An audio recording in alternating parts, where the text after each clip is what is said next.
A T section, unsymmetrical section.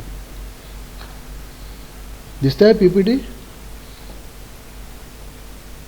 हो sir. A T section shown in figure is used as simply supported beam. महत्वाचं, simply supported beam for nature of stresses at top compressive, at bottom tensile, carrying maximum bending moment of 4 kilonewton meter. Bending moment direct दिलेला आहे. Determine the maximum bending stress in tension and compression. Draw the bending stress variation diagram. हा T section दिलेला आहे. Flange width 100 mm, flange thickness 10 mm, web thickness 10 mm, and depth of T section, total depth of T section is 150. So web will be of 140. Web 140 ची असा unsymmetrical section आहे T section. Now for this T section you have to find maximum bending stress in tension and compression. आता unsymmetrical section असल्यामुळे bending compressive stress वेगळी येणार आहे आणि bending tensile stress वेगळी येणार आहे. सो बिफोर स्टार्टिंग धिस आपल्याला माहीत आहे की न्यूट्रल ॲक्सिस महत्त्वाची आहे आणि neutral axis lies on the centroidal axis. एकच असते ती सेंट्रॉयडल ॲक्सिस आणि न्यूट्रल ॲक्सिस. म्हणजे थोडक्यात तुम्हाला सेंट्रॉयडल एक्स ॲक्सिस सगळ्यात पहिले काढायची आहे.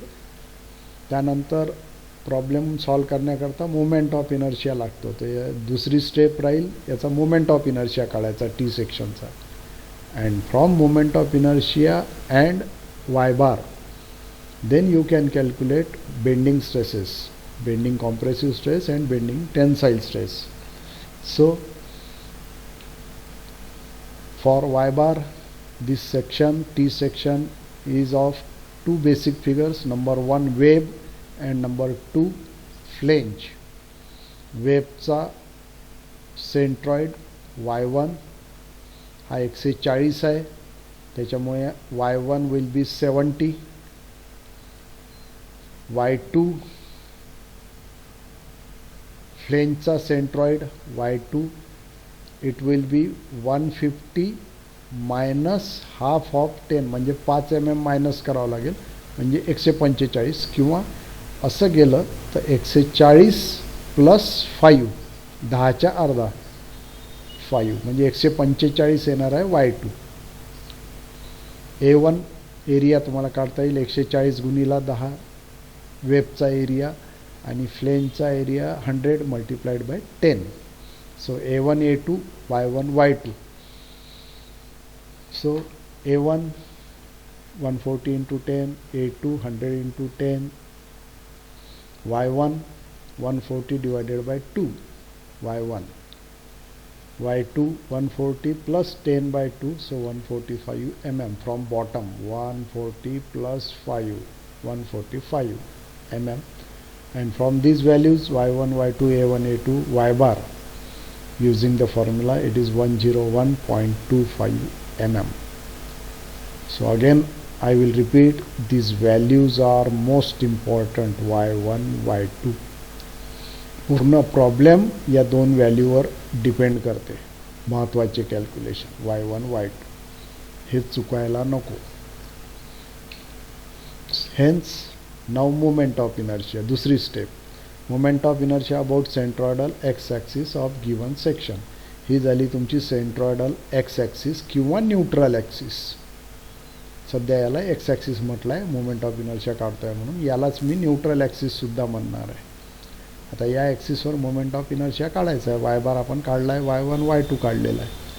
So IX is equal to I neutral axis is equal to first रेक्टँगलचा BD³/12, B horizontal dimension, D vertical dimension, 10 into 140³ divided by 12. First rectangle म्हणजे वेबचा, या वेबचा मोमेंट ऑफ इनर्शिया त्याच्या स्वतःच्या सेंट्रॉयडल एक्स ॲक्सिसवर, plus 100 into 10³. 100 is horizontal dimension, 10 is vertical dimension of flange. 100 into 10³ BD³ divided by 12. फ्लेंजचा moment of inertia plus A1 वेबचा area into y1 minus y bar bracket square plus A2 फ्लेंजचा area multiplied by bracket y2 minus y bar bracket square पाहिलेलं आहे पण हे सगळं. So moment of inertia of T section is 5.576 into 10 to the power 6 mm to the power 4. ही झाली दुसरी step. Moment of inertia काढून घेतला आपण. याच्या आधीच्याही प्रॉब्लेममध्ये आपण मोमेंट ऑफ इनर्शिया काढलेला आहे, परंतु ते सिमेट्रिकल सेक्शन होते त्यामुळे मोमेंट ऑफ इनर्शिया किंवा सेक्शन मॉड्युलस काढणं सोपं होतं. इथे अनसिमेट्रिकल सेक्शन आहे त्याच्यामुळे पहिले वाय बार काढावं लागते आणि मग मोमेंट ऑफ इनर्शिया. आता हा जो आलेला आहे वाय बार 101.25 हे अंतर तुमचं आलेलं आहे 101.25. त्यावरून हे वरचं डिस्टन्स किती येईल ते सुद्धा काढता येते. 150 मायनस वाय बार हे जर केलं तर वरचं डिस्टन्स तुम्हाला मिळेल. वरतून वाय बार किती येईल तर ते पाहू आपण पुढे. So now for this T section this one is neutral axis. Neutral axis पासून टॉपमोस्ट फायबरचं डिस्टन्स मी आत्ताच सांगितल्याप्रमाणे 48.75 म्हणजे कसं आणलं 150 मायनस वाय बार. हा वाय बार आपण काढलेला आहे. Y bar 101.25 150 minus 101.25 it will be 48.75. याला म्हणतो आपण वाय मॅक्सची व्हॅल्यू. वाय टॉप वाय मॅक्सच्या दोन व्हॅल्यूज येतात अनसिमेट्रिकल सेक्शनमध्ये. Y top 48.75 and y bottom it is y bar. Y bottom is equal to 101.25 mm. म्हणजे वाय मॅक्सच्या दोन values y top and y bottom ह्या दोन व्हॅल्यूज आपण काढून घेतले. आता याच्यावरून आपल्याला बेंडिंग स्ट्रेसेस काढता येतात. सो एम बेंडिंग मुमेंट दिलेला आहे 4 किलो न्यूटन मीटर दिलेलं होतं. त्याचं न्यूटन एम एममध्ये कन्व्हर्शन केलं 4 into 10 to the power 6 newton m m. मागच्या टेम्पलेटमध्ये मोमेंट ऑफ इनर्शिया काढला आपण I 5.576 into 10 to the power 6 mm to the power 4.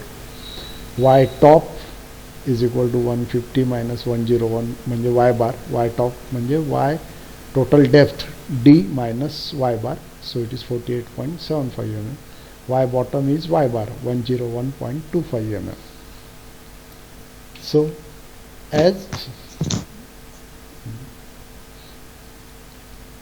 as the beam is simply supported, compression zone will be at top. Simply supported आहे त्याच्यामुळे हे bending movement जे आहे ते सॅगिंग बेंडिंग मुवमेंट आहे. Sagging bending movement असल्यामुळे compression zone will be at top and tension zone will be at bottom. म्हणजे या न्यूट्रल ॲक्सिसच्या खालच्या बाजूला टेन्साईल स्ट्रेसेस राहतील आणि वरच्या बाजूला कॉम्प्रेसिव्ह स्ट्रेसेस राहतील. So using sigma b c max is equal to m divided by I into y max. आपण हा फॉर्म्युला पाहिला आहे. Sigma b max divided by y max is equal to m by I. Basic equation आहे bending equation. So m divided by I multiplied by नाव y मॅक्सच्या ठिकाणी आता वायची वरची top value y top sigma b c max काढतो आपण. Compressive compression कुठे आहे विल बी ॲट टॉप म्हणून वाय टॉप घेतलेला आहे इथे. So m divided by I multiplied by y top. So it comes out to 34.97 Newton per mm square.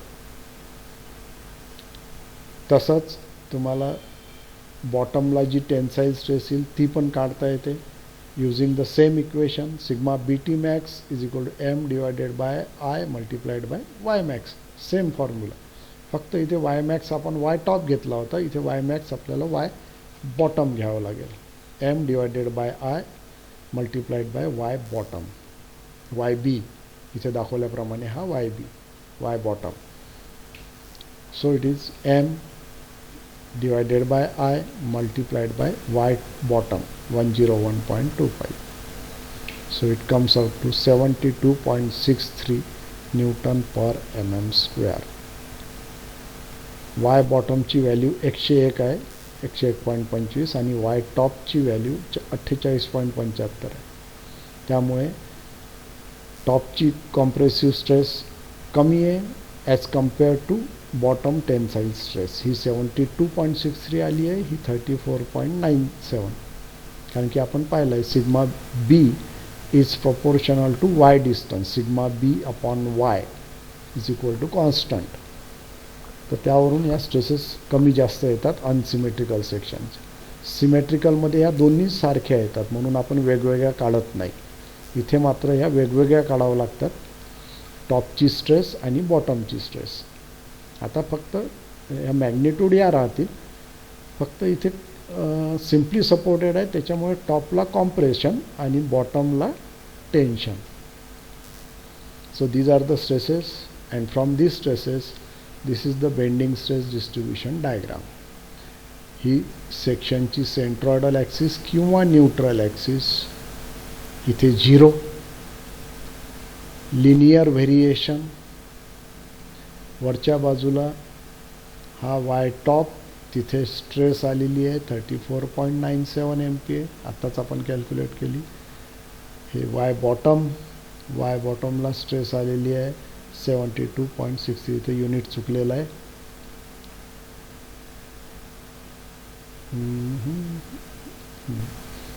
This is wrong. It is MPa. So this is 72.63 MPa. So this is bending stress distribution diagram for the unsymmetrical section. त्यातला मी एक प्रकार घेतला T section. Okay.